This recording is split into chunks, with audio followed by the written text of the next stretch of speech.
Morning, everybody. It's 1st of December. Yay. I don't know how many sleeps is after Christmas? 24, 23?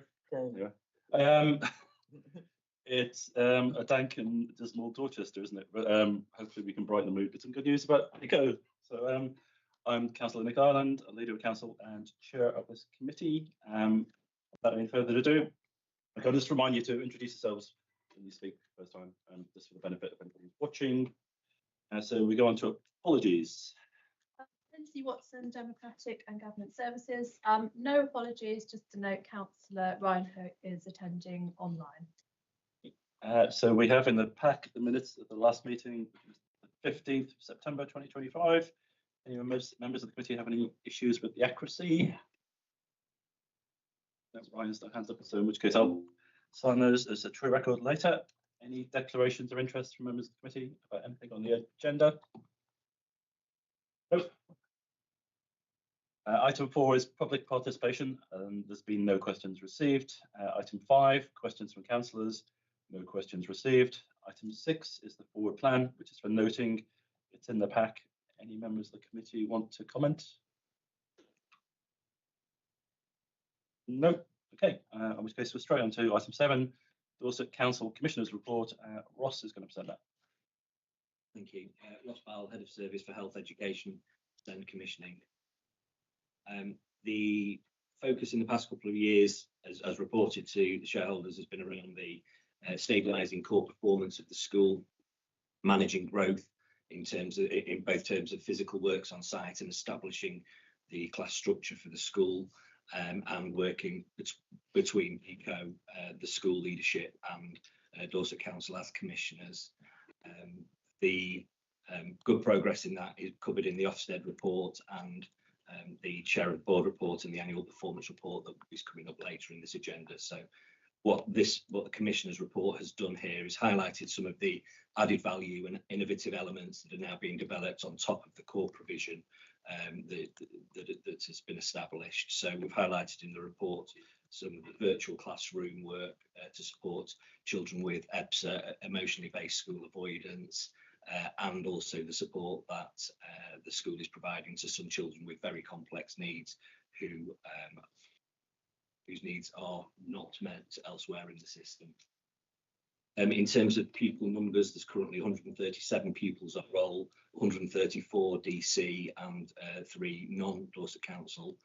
The current goals are, excuse me, there's 9 additional confirmed placements in addition to that, and they will be started as soon as is practicable. And the aim is to have all 152 DC placements confirmed by the end of this term. Start dates will be, will meet the needs of those individual children, but we're looking for those placements to be confirmed by the end of term. Thank you. Any questions, comments? No. Well, I'll make a comment. It's going to be a very short meeting. Yeah. Councillor Claire Sutton, Cabinet Member, Children's Services, Education and Skills. Yeah, lots of highlights there, but the one highlight that you didn't pick out, which I was particularly enthusiastic about, was the pathways for reintegration into mainstream. And I'd probably like to hear a little bit more about that, if that's appropriate at this stage. Yeah, we can. It's sort of touched on in the performance report as well, but yeah, it's something that we're really proud of. One of the things we prioritise is making sure that we support the children who most need the help that we can offer, and that we're preparing our young people for a successful and as independent as is possible adult life, and they transition towards that. So we have had 6 young people who left us at year 11, and instead of staying for sixth form, they transitioned into a different pathway where they went into less supported, busier, bigger, more generic provision, sometimes with support, but nevertheless it was a step down to be closer to home and to be a more mainstream style of provision, which for them and for us and for everybody, I think, is a good thing. So we will continue to push that agenda, and we're also really always looking for opportunities for children further down the school where it's appropriate to transition back into mainstream. One of the things I think that really helps that work, I've done it several times before in my career in different contexts, is that it is early identification of the school that they might transition to, and having a really clear lined up team approach towards that over time, so that not being sort of identified at the point when the child's ready. It's doing it much earlier. And actually the child finding it within themselves to be motivated and feel confident and resilient to do it. It's very, very difficult to do if they haven't got to that stage themselves, and it's sort of that they feel fearful going into it. But if they feel cautious but optimistic and motivated, it can often work really well. So we're looking at those opportunities wherever they arise. Thank you. It's some really good, sorry, Rich Biggs, probably yes, it's an economic growth. Some really good things in there. I really like the mention on the natural environment works that have been occurring. Involvement of the pupils, I think that's something that's really good to get them involved. I'm sure there's more can do. I don't know how we're measuring that, but that data would be really useful for the councils doing in reducing that carbon footprint across our state, and doing some really good work there. That's just a general comment, really, but I see that. Paul Dempsey, Executive Director for Children's Services. Probably said it last time. Well done on the Ofsted outcome. It's good to see the report. Loads of really positive things in there, and I see you've sort of picked some of them out in terms of quotes from the report in the annual report as well. This question could have saved it when you come on to talk about the annual report. I could address it now, but just from a shareholder's perspective, notwithstanding all the positive comments about the Ofsted, there were 2 areas for improvement. So, are we satisfied as shareholders and sort of demanding, sort of ambitious shareholders that we're working together, or you are developing a plan on those 2 improvement areas at the school? So I think there'll be work going on between our commissioning team and Andy as his leadership team, and also the board. I attend the board meetings and have at this early stage, heard the board's response, the board's positive response to the Ofsted report, and the expectation of addressing those areas of improvement. And I'm confident that working with the board and with leadership appropriately, we will support and challenge along that journey, whilst recognising the really strong performance that the Ofsted report shows. Yeah, and I'll add, and I didn't introduce myself last time. It's Andy Holder, Managing Director of DECO. Just to elaborate on that a little.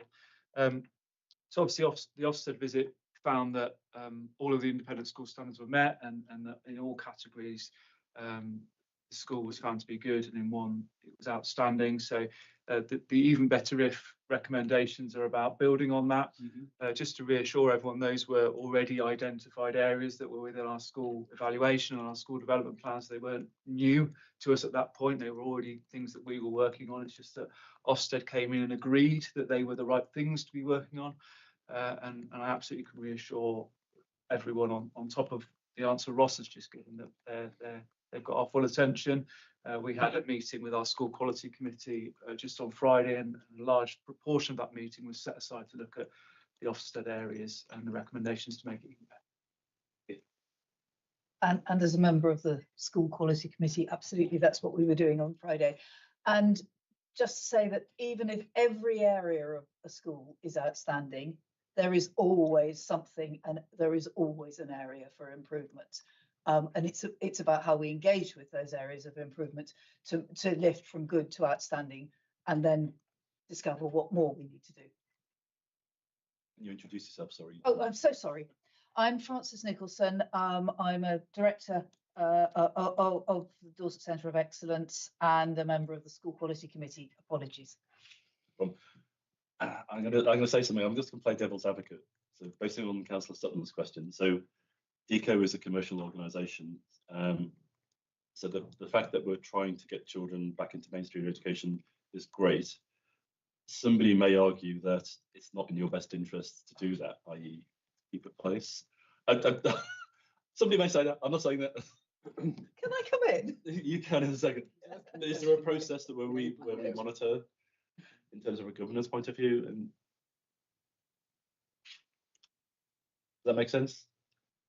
It does. I think from a commissioning point of view. I'm just playing devil's No, advocate. I think from a commissioning point of view that, you know, and it links to the sort of the potential future growth. You know, we are confident that there is sufficient demand into the future to fulfil those places. So we want those places. Yes, we want them filled, but we want them filled by children of with, you know, the right children meeting the needs that the school can meet. So, you know, yes, from a commissioning point of view, we want the right children there, and of course we want the best outcomes for children, and where that means then moving on into the provision, that is what we would want. Francis. Just to say, and other people will probably say this a great deal more articulately, the need for particularly SEMH schooling is huge across the country. However many children, really sadly, however many children we manage to help get to the point where they can manage in a mainstream school and thrive in a mainstream school, there will be several coming behind them. Second point is we are owned by the council. So yes, it's a commercial business, but the owner is the council. So the owners, what the owner wants, which is the best outcomes for Dorset children, I hope and believe and pray, will be what guides us. And thirdly, I don't think there's any director that has been appointed by Dorset Council who doesn't believe that our job is to do the right things for children. Good answer. I just thought it should be heard. Any other comments? Jill. Jill Taylor, Cabinet Member for Health and Housing. I'm just looking at this, and you take children 5 to 19. I'm just wondering on what you're doing as they come up towards leaving with regards to employment and with housing, because we know these children are coming through from a housing point of view and are going to need accommodation of some sort, preferably independent if it's appropriate for the child. And I just wondered how it was all working, getting some of these children or all of these children into employment and housing. Yes, so the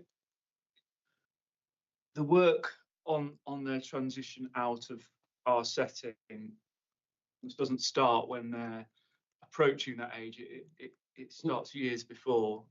So we are really prioritising that high quality careers advice, all of the work that goes around the Gatsby benchmark, which is the sort of the standards that really set out what really good provision for transition to adulthood looks like, particularly around careers and education. Our work to ensure that our young people have familiarisation visits at mainstream colleges and early annual reviews to have the discussions so that decisions can be made early, so that transition planning can be strong. We try and do all of that work so that they have the best possible run-in that they can. We've had a really interesting sort of piece of data through recently on this topic, which was that if where children are in specialist provision, if that specialist provision can do more and almost stay on a role or stay more active than just them leaving and going on to the maintain placement, if that specialist provision can sort of bridge across and stay more involved with their initial months, that outcome can be even more positive. So we're going to now have a conversation with commissioning colleagues at the appropriate time to see how that could possibly work to make what is already a strong performance even better. That is absolutely brilliant. Thank you, sir. My name's Leslie Meller. I'm the director of the Coombe House. I'm also the chair of Dorset Parent Carer Council, the SEND forum for this area. So I work with the families within school. There is a lot of good, strong networking of the parents within that school, and conversations about the future of their young people is discussed, as Andy said, from that early stage. It's about taking that negative belief that Dorset's going to let them down, they'll never get this, they'll never get that, and turning it around through positive conversations. Because some of the work that Dorset schools are doing generally around valuing SEND project has enabled me to have the confidence and say, this is the pathway. If it's appropriate that they're going back into mainstream schools, then they will be supported by this way and that way. Then you can start thinking about the future. Coombe is really strong on that networking of families because at the moment it's a small cohort, but there is strength in that cohort about thinking positively and about recognizing that housing's difficult. So how do we get around this? What are we thinking about? And it's making those mums who've had a tricky journey before they've got to Coombe House to start thinking, actually, life's not too bad, right? But I need to do this. My young person needs to take control. And school are quite strong with that, allowing that young person to have a voice. And I think that's reflected in the annual report as well. Councillor Hope. Yeah, thank you very much. Thank you for the report. Just one question from myself, and it won't be a surprise, it's one I've asked several times before. I'm just wondering how we're doing with allowing the wider community to use some of the facilities at the school. Are we making good progress on those points? Yeah, we continue to. As we know, one of the major barriers to opening up more of the site for the community to use is the business rates exemption that we currently are struggling with, which means that if we start using the facilities for anything other than exclusive use as a special school, we take on a full, not a pro rata, a full liability for the business rates associated with each building. So that at the moment makes it a difficult financial decision to open up some buildings to be something other than a special school. But where we are able to do it, we are. So the swimming pool continues to be well used by the community. The walled garden and our therapeutic farm continues to grow and develop, which is within the performance report that we'll look at later. And we have had some positive news about the business rates on Friday afternoon, actually. So I'm still digesting it, but it does feel like that will be something that we can move on a little more in the coming months. So yeah, it's still very much in our minds. Chairman, if I can come in on that. Yep. In order to try to minimise our business rates, if I put it that way, we have been considering whether we could set up a charity for the leisure services on the site. It's easier said than done in many ways, in that you have to question whether the charity would be a subsidiary of the Dorset Centre of Excellence, which would have to come to the shareholders here to approve that. But if it is a subsidiary, the Charity Commission would need to be reassured that the main company isn't profiting in any way from its own charity. So that in itself leads to complexities. If we set up a freestanding charity, which is the other option, we've got to be careful about how that interacts with the school, because if the lion's share of the occupation is the school, it will probably be seen as a device to avoid business rates rather than a way to actually maximise the use of the building. So we are looking at the options of a charitable leisure trust effectively, but it needs a bit of work as to the correct structure to it. Chair, if I may, I just wanted to can you introduce yourself? Sorry, my name's Stuart Jones. I'm an independent board member of DCE. It was just a quick comment following Councillor Taylor's question over transitioning the young people through to employment and so on. And one of the ideas that we have been discussing for the last couple of years, and where we see an opportunity, is actually using some of the buildings as potentially like a mini FE college, where you have got certain programs we can put them on, whether it's car mechanics, whatever it might be, trades. So it's an idea. It's absolutely at the earliest stages. It's a very nascent idea, but it's one that we've discussed as a board for the last couple of years, because there's such an opportunity actually there to do more with the buildings. And actually, you know, speaking absolutely to Councillor Taylor's question, which is a really good question, and we have that opportunity to do more and start instituting you know, programs which will assist, you know, sliding them from schooling towards the real world, employment and so on. It's a really good question, and it's a great opportunity. I think we can probably draw this one to a close. Anybody else wants to speak? So we're asked to note the Commission's report. Happy to note. And so the next one is over to Mr. Comfort. So this is the report from the chair of the board. Thank you. So Ian Comfort, Chair of the Board of Dorset Centre for Excellence. I just want to pick up on a couple of the discussions. And the first was the issue about the company being a commercial company. I think we've always considered the company to be a not-for-profit company. In other words, we're not trying to make a profit on what we trade, and any surpluses that we do get, we're really committed to reinvesting back into the core mission of the whole organisation. So that is in effect, although it may operate on a commercial basis, I'd like to make it abundantly clear we're not there to make a profit, we're there to cover our costs and to reinvest any surpluses back into the organisation to deliver better services. Secondly, on the Ofsted report, I don't want to add any more to Paul and Andy and Francis' contribution there, except that our aim has always been to be outstanding in all areas and actually to be good with outstanding features after such a short period of time, and to recognise where we needed to still improve, I think is a good mark that the board has got good oversight of that. And I have to this stage thank our Curriculum and Quality Committee for the school, because that subcommittee does most of the heavy lifting, if I put it that way, to give the reassurance that the school is going to be performing well continually and improve continually as well. The report I've got is probably standard in most areas. For today, I really just wish to really focus more on the annual performance report, which has been circulated to everybody. I don't know if you had a hard copy. We've got hard copies of it as well as your electronic copy. And I think the annual performance report captures really the success of the school over the past 12 months, and I commend that to you. Thank you. So we could close this item really quickly and move on to the performance report. Any comments on anything else in the report from the board? No. Because we're asked to note it. So, thank you. So we'll move straight on to the performance report then. Which is, you've had the electronic copy of, we have hard copies here. We've come with a number of members of board, because various members of board focus on different areas of that report, and we're available to answer any questions and say to commend that report to you. Any questions? I haven't really got any questions, but I would like to make just a few comments, I think, which might become questions. We'll see how we get on.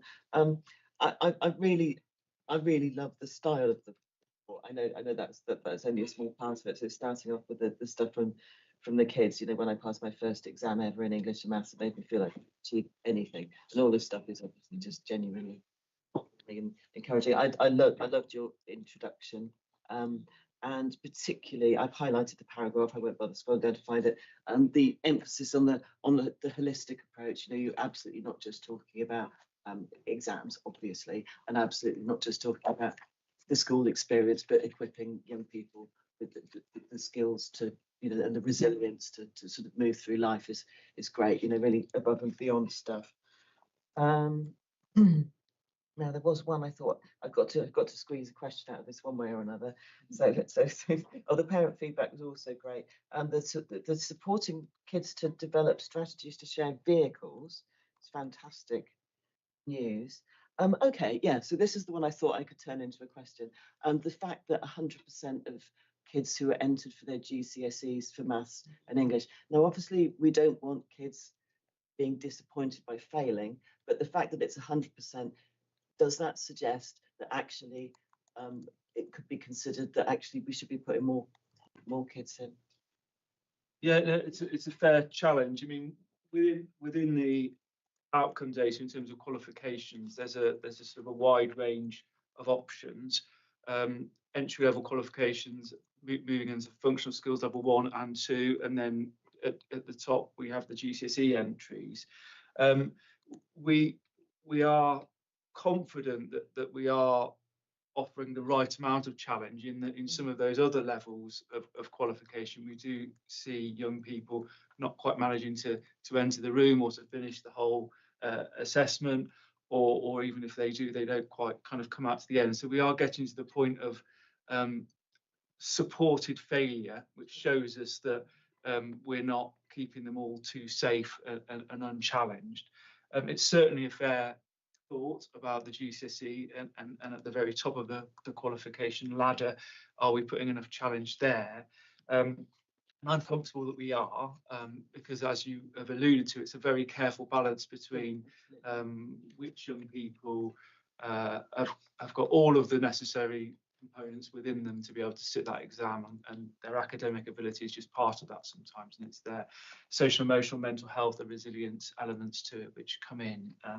And we often see that young people move through this journey in a sort of build up to it gradually. So there will be some that weren't ready this year who might next year. So we're very, very aware of all of that.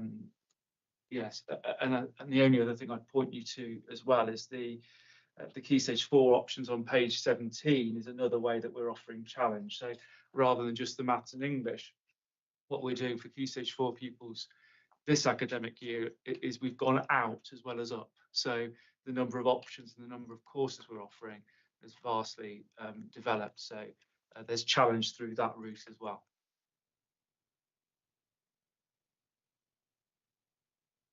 Yeah, I mean, I appreciate it's obviously a very fine, yeah, a balance, yeah. When I read this online, and it's a lot better in paper, to be honest, than reading it on the screen. The one thing on that page was thinking as a coder. So I'm a software engineer by trade. I was just wondering I'm assuming that's something to do with coding and in terms of computers. Yeah, it is. Yeah, so it is a course really pushing our young people into what is one of the biggest growth areas of the economy, and making sure that they're ready. Some of the IT qualifications of the past have been sort of the technology of the past. So pushing forward with coding, thinking about AI and how that fits into it, is why that course has been there, and it's a particular area of interest for a significant number of our children. So yeah, that's. Do you? I can't remember from my last visit. Do you have actually like a computer lab or? We have, but we also have IT integrated into all classrooms, so pupils have laptops that they can use in any lesson. So, and for the pupils that are doing that course, they have better machines, higher specs, so that they're able to do more advanced work. Any other questions or comments, Richard? On similar to your lines, obviously, my economic growth aspects and skills is very much looking for STEM skills, and market out there in the defence and energy, etc., which is really growing exponentially at the moment for those skills. And I know some of the stuff they do in Innovation Park.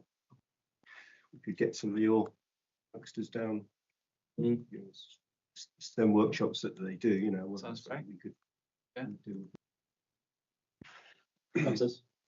Just to say that as part of the school quality committee on Friday, I was observing a much younger class, and played the game developed by that class, and particularly one child.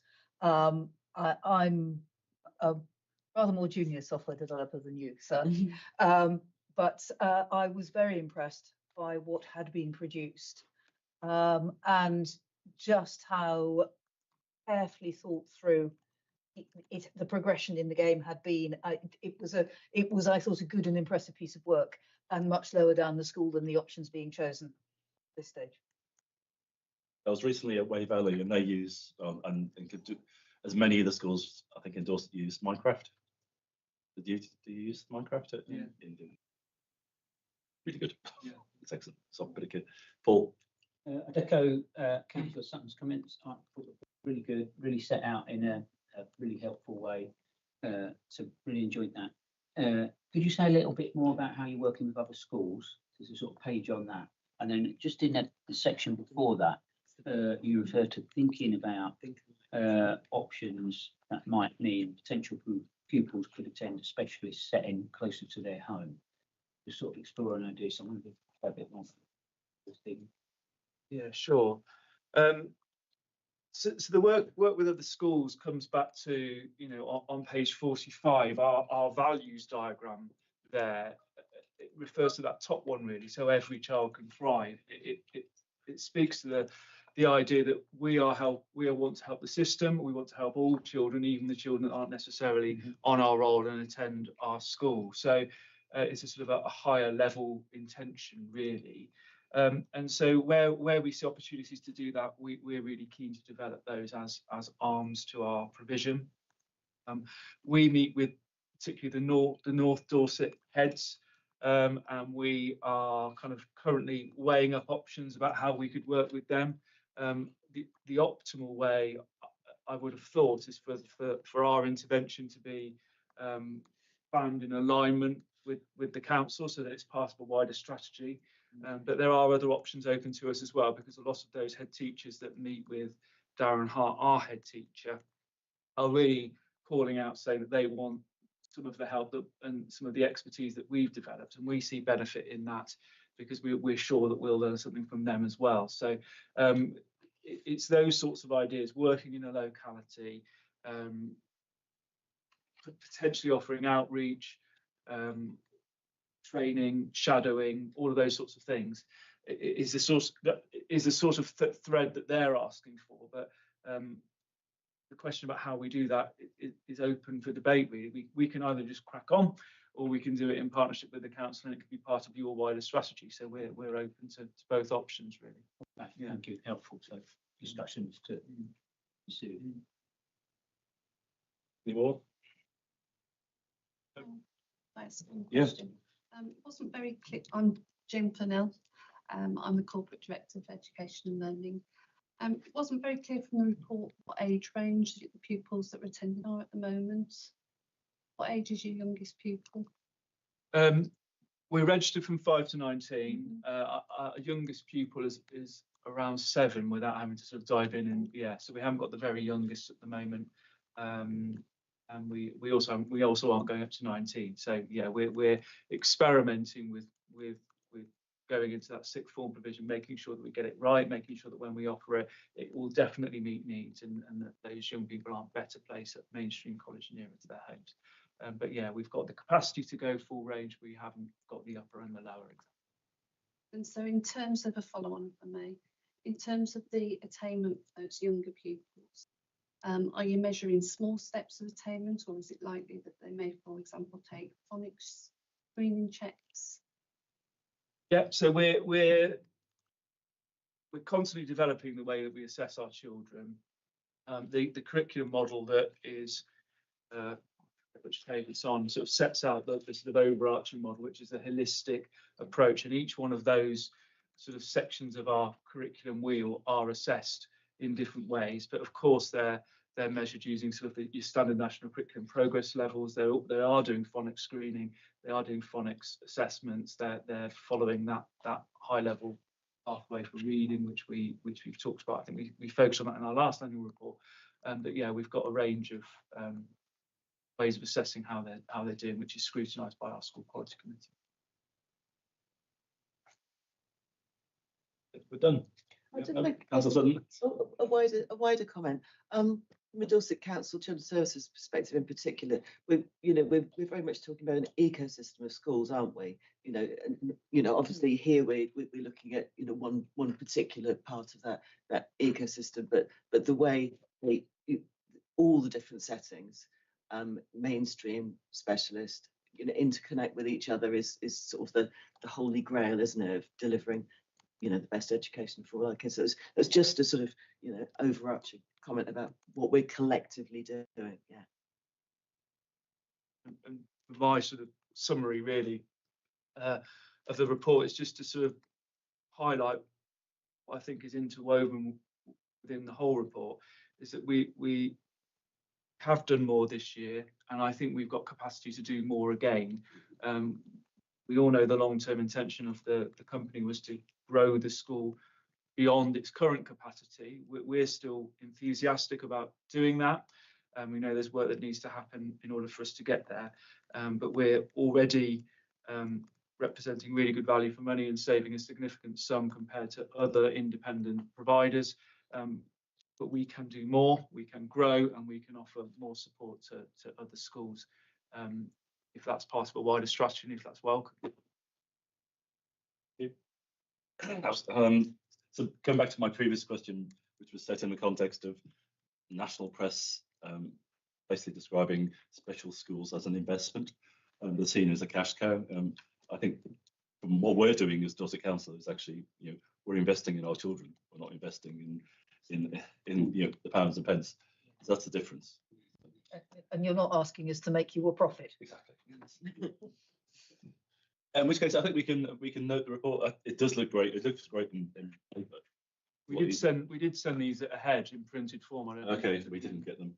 So I don't know why that is. We can look into that.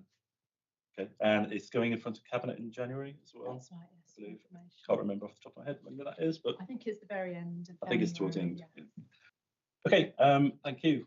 So that's more or less wrapped up the meeting. So there are no urgent items and there is no exempt business.